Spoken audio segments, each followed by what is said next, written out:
Thank you very much, Mr. Speaker, and it's a tough act to follow, my colleague from Regina Rochdale, so I'll do my best to match her eloquent words that she just said about the budget that we presented this week. I know, Mr. Speaker, there's a lot different speech that we're giving today than we gave on Monday, and our hearts are with Dana Burrows and her family as there's another day of remembrance that we're going to have our flags at half-mast for one more day, and I hope that's the last condolence motions we have to move in this House for a very long time, because we've moved too many in the short amount of time I've been in this Legislative Assembly. Mr. Speaker, as is common with these speeches, either be it talking to the budget or to the throne speech, I'd like to thank a few people before we get underway going through the budget. I am honored to represent the people of Regina Walsh Acres. It's been 8 years now, and actually as a staffer, this is my 10th budget being in this the Legislative Assembly and in the House, and I started as a staffer in 2009, so it's kind of a decade of budget, so it's an interesting little time to be here, and we've gone through a lot of different budgets, but I want to say that I'm proud of the work our new Premier and our new Finance Minister have done so far, and Treasury Board, they worked very hard. I know both sides went through leadership races, and we have a new opposition leader, new Premier, new Speaker. Mr. Speaker, congratulations on your new role. It's a pleasure to see you in that chair.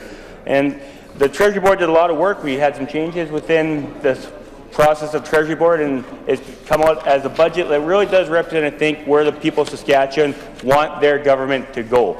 So, Mr. Speaker, I will be speaking from the point of the citizens of Regina Walsh Acres, and I always want to be first and foremost keep their concerns in the back of my mind, because it's an honor to be able to stand in this assembly and represent the people of Walsh Acres, and that's something that we'll never take for granted, and we always humbly stand here to give their point of view towards what we get. Good feedback, and it's not always positive. I'm not going to sit here and say we haven't had negative feedback on budgets before, Mr. Speaker, but that's what you do in government. You make decisions that you think is best going to serve the whole province going forward. Secondly, I'd like to thank our constituency assistant Walsh Acres. Heather Howell-Shiplak has been with us for the whole time as MLA, so she is a trooper, one might say.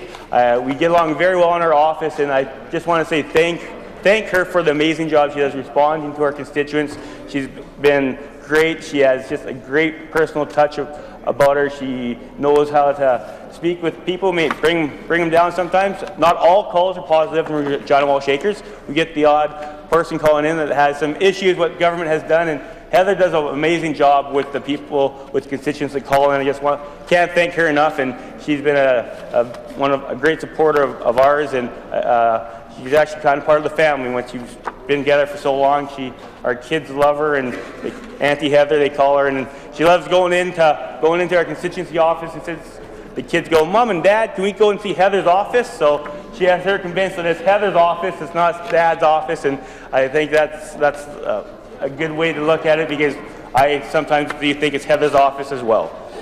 Mr. Speaker, it's been an amazing experience being in this chamber for 8 years, and our family's gone through a lot of changes. We now have 3 kids, and as a father, you look at budgets very differently, Mr. Speaker, and you look at what you're going to do into the future.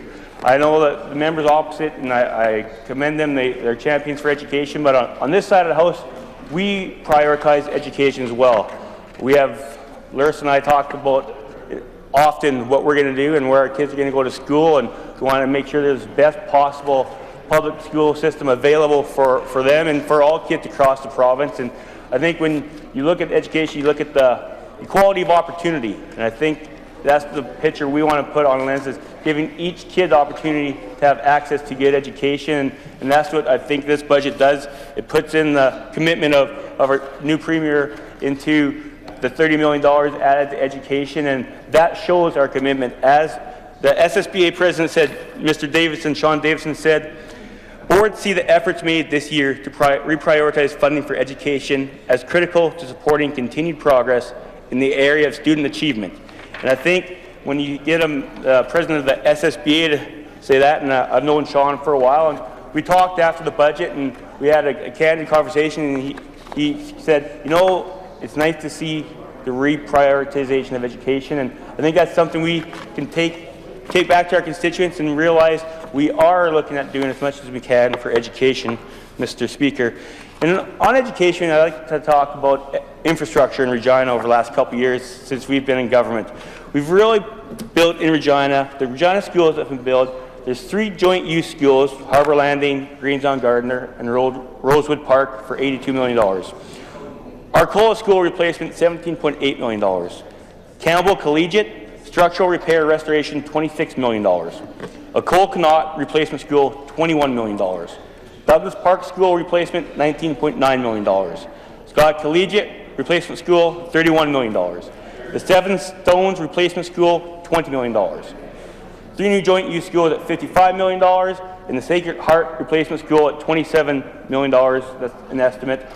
Mr. Speaker, I heard the member from Elphinstone say here, and he should be relatively happy with the schools, because when you drive down Elphinstone, there's 3 new schools going down Elphinstone Street.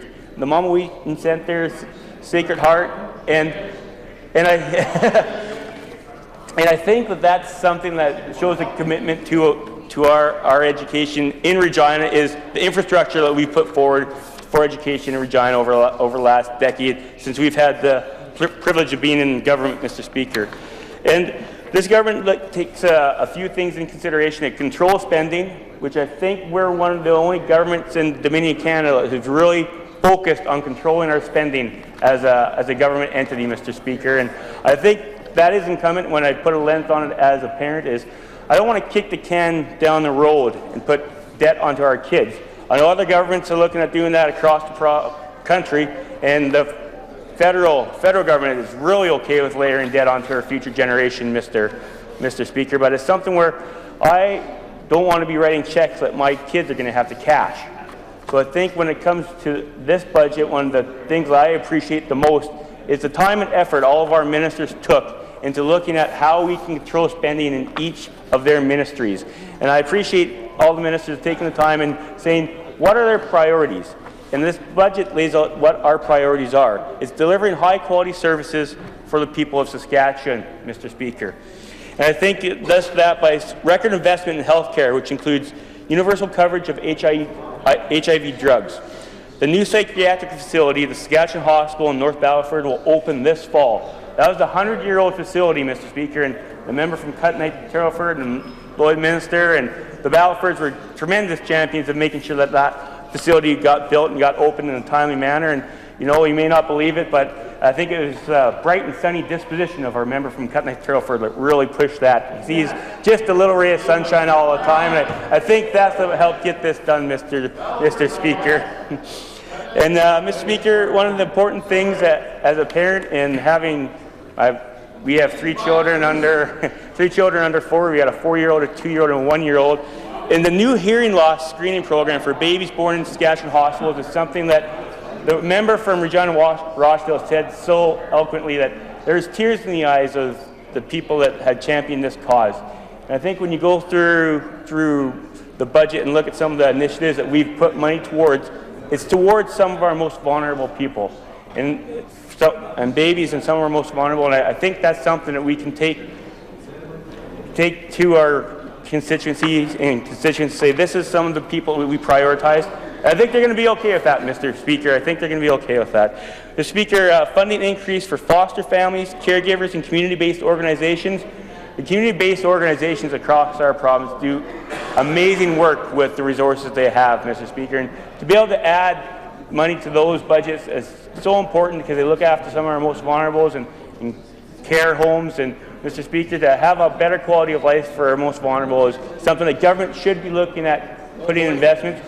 And when there's limited investments that we can do now, doing investments with the most vulnerable in our society is something that we should do as a government each and every time and whenever we can. We always wish we could put more money into initiatives like this, Mr. Speaker, but to do it and to invest the money that we have into these initiatives is something that, once again, we can take to our constituents, and they're going to understand what we're looking at and where we're going, because we have a plan and it's on track, Mr. Speaker. And I think that's something the people of the province are really appreciative of, is having a plan to get the balance and that plan being on track, Mr. Speaker.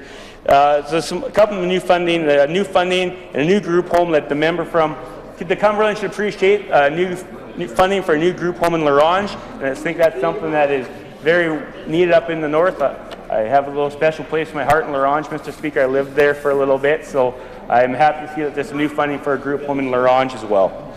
Mr. Speaker, infrastructure to support safety and growth. The twinning and passing lanes projects on Highway 6, 39, 4, and 7 ensures that people can travel safely around our beautiful province. And spring may be coming someday, eventually, I think, hopefully, and I know people are going to hit the road more, and investing in the infrastructure of our highways to ensure that people can travel safely from destination to destination is something important for our government as well.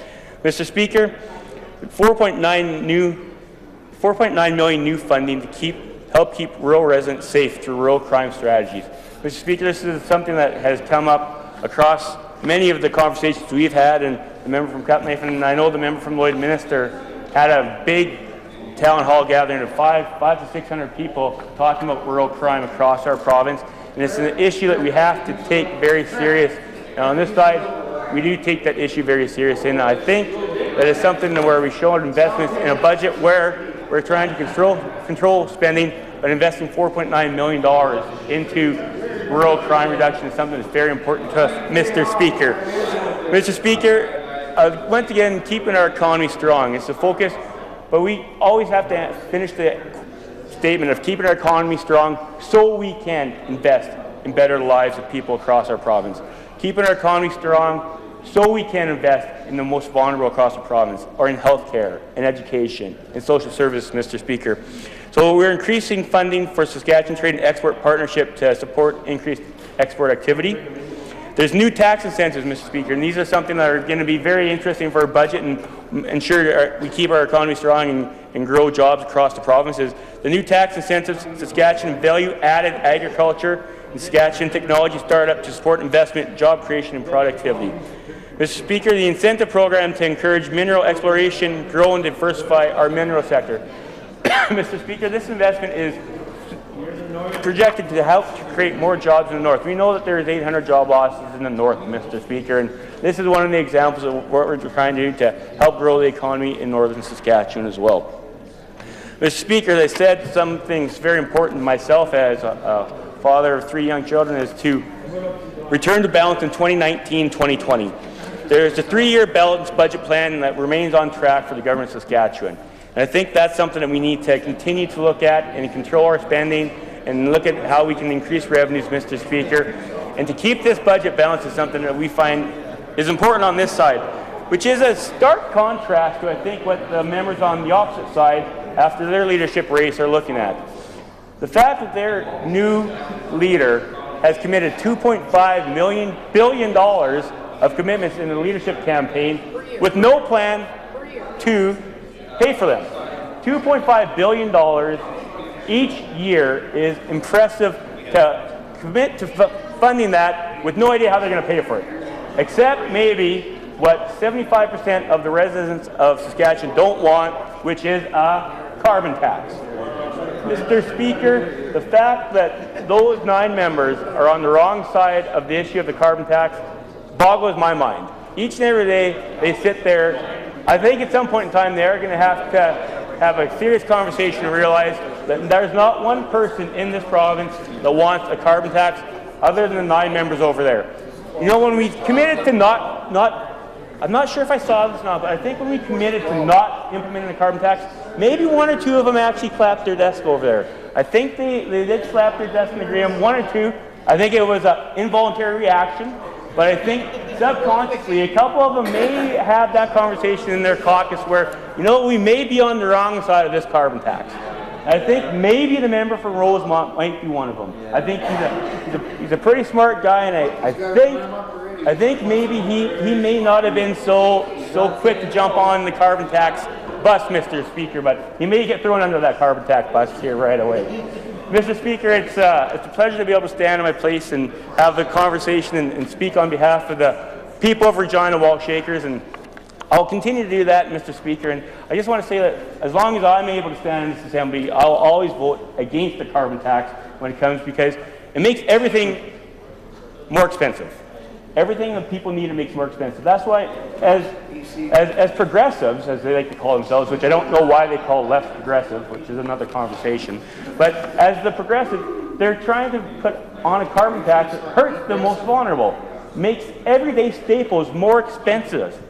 So why would they want to champion something that hurts the most vulnerable people in our society? But Mr. Speaker, I do think maybe it'll be this summer. Maybe each side has caucus retreat, so maybe this summer I think they might get together and say, you know, to the new leader, perhaps we're on the wrong side of this. And I'm hoping in the fall maybe we can have a motion together and go and put forward a united voice to the federal government, the federal Trudeau Liberals, and say Saskatchewan will never have a carbon tax for the people of this province. And I do believe that hopefully that come to Jesus moment happens this summer for our honourable members across the side of, and hopefully they get on board and do respect what 75% of the people of the province wants, and that is not a carbon tax. They don't want a job-killing carbon tax. They don't want a carbon tax that makes everything more expensive, everyday items for everyone in our province, Mr. Speaker. But I'd like to finish with saying I appreciate what our finance minister had to go through on the day that she delivered the budget. It was a very tough day for her. I know she has a lot of emotions and a lot of ties back home to Humboldt. And for all of us in this assembly, I want to say we'll continue to be Humboldt strong and thank the finance minister for her great work and Treasury Board. And I will be supporting our budget this year, and I'm proud to do so, to control this spending and make sure that we're on track to control spending and have a surplus budget next year. And I'm proud of our team, and thank you very much, Mr. Speaker.